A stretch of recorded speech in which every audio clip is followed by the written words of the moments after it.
पुढची बातमी, लाडकी बहीण योजनेमध्ये अनियमितता झाल्याची राज्य सरकारनं कबुली दिली आहे। या योजनेचा 12,415 शासकीय कर्मचाऱ्यांनी लाभ घेतल्याचं लेखी उत्तर देण्यात आलंय। या अपात्र लाभार्थ्यांनी सुमारे 165 कोटींचा लाभ घेतल्याची आकडेवारी समोर येते।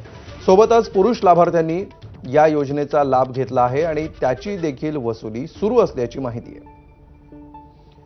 अधिक माहिती घेऊया आमचे प्रतिनिधी राजू सोनवणे यांच्याकडून। राजू, अतिशय धक्कादायक ही माहिती लाडकी बहीण योजनेबाबतची समोर येते। काय काय नेमके महत्त्वाचे तपशील आता समोर आले? मध्ये मोठ्या वारंवार आरोप केले जात होते आणि या सगळ्या आरोपांना आहे ते आज विधानसभेमध्ये एक प्रकारचं जे आहे ते शिक्कामोर्तब झालेलं आहे। जवळजवळ 12,415 शासकीय कर्मचाऱ्यांनी लाभ घेतल्याचं जे आहे ते लेखी उत्तर आधी त्या विधानसभेत दिलेलं आहे। त्यामुळे अनियमित झाली हे स्पष्ट होतंय।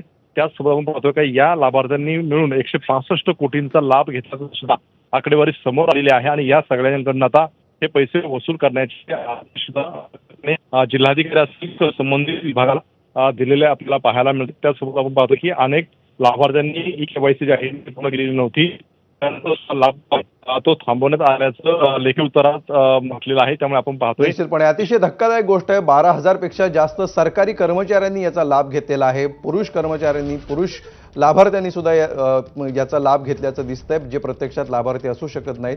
धन्यवाद तूर्त या सविस्तर माहितीबद्दल राजू। आणि इथे एक छोटासा ब्रेक घेऊया, बघत रहा।